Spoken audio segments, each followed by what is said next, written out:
అప్పుడప్పుడు నాకనిపిస్తది ఈ ప్రపంచంలో పిల్లల్ని చాకడం కంటే కష్టమైన పని ఇంకోటి ఉండదని. చెప్పు హలో ఫ్రెండ్స్.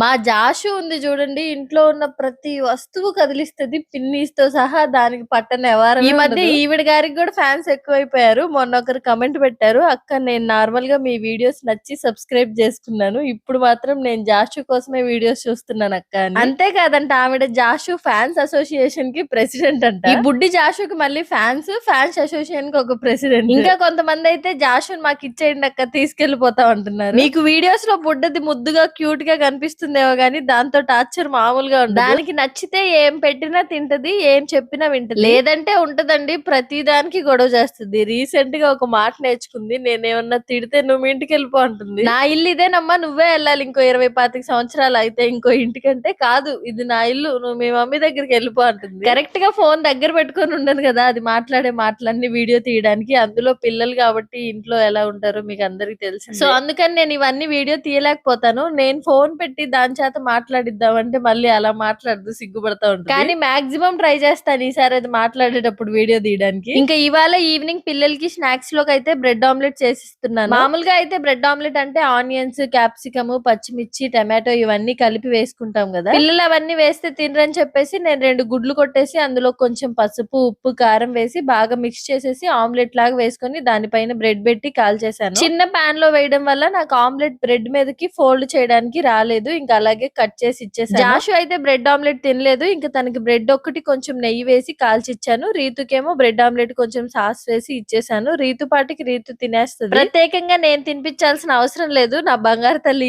ఏం చేసినా బాగుంది, సూపర్ ఉందనే చెప్పింది. సడన్ గా వీడియోలోకి పాము వచ్చింది ఏంటక్క అని భయపడారు, చెప్తానుండండి. మా చిన్నల్లుడు కెనడాలో ఉంటాడని చెప్పాను కదా, అయితే తను మొన్న న్యూ ఇయర్ అప్పుడు ఫ్రెండ్స్ తో బయటకు వెళ్ళాడంట. ఈ ప్లేస్ ఎక్కడ ఏంటి ఆ డీటెయిల్స్ అన్ని కూడా నాకు తెలియదు గానీ నాకైతే కొన్ని వీడియోస్ షేర్ చేశాడు. అత్త నేను బయటికి వెళ్ళాను, పాముతో ఆడుకున్నాను, క్రొకడైల్ తో ఆడుకున్నాను అని. నాకు వీడియోలో చూస్తేనే ఒళ్ళంతా జలదరిచ్చింది. మరి వాడు అవన్నీ ఎలా పట్టుకున్నాడో, వాటిని అంత దగ్గర నుంచి ఎలా చూసాడో గానీ. వాడి సంగతి పక్కన పెడితే అక్కడికి వచ్చి చిన్న చిన్న పిల్లలు వాటితో ఆడుకుంటున్నారంట. మేబీ వాటి వల్ల హానికరం ఏం ఉండకపోవచ్చు గానీ చూస్తేనే భయం వేస్తది కదా. ఇంకా తాబేలు అంటారా, మనం కూడా పట్టుకుంటాము, ఇంకా చెప్పాలంటే దైవ స్వరూపంగా భావిస్తాం కదా, అదైతే ఓకే. మా వాడు అక్కడ త్వరగా సెటిల్ అయితే మేము కూడా అక్కడికి వెళ్ళి ఇలాంటివన్నీ చూసొస్తాము. ఈ న్యూ ఇయర్ అయితే మా అల్లుడు చాలా బాగా సెలబ్రేట్ చేసుకున్నాడంట. మాకు చాలా వీడియోస్ షేర్ చేశాడు, వాటిలో కొన్ని నేను మీతో షేర్ చేసుకుంటున్నా. నేను ఈ మధ్య షార్ట్స్ 3 మినిట్స్ వచ్చేలా పోస్ట్ చేస్తున్నాను కదా, ఎలా పెడుతున్నారు అక్క అని నాకు చాలా మంది కామెంట్ చేస్తున్నారు. చెప్తాను ఏదైనా ఒక వీడియోలో. ఈ వీడియో నచ్చితే మాత్రం వీడియోని లైక్ చేసి సబ్స్క్రైబ్ చేసుకొని వెళ్ళండి.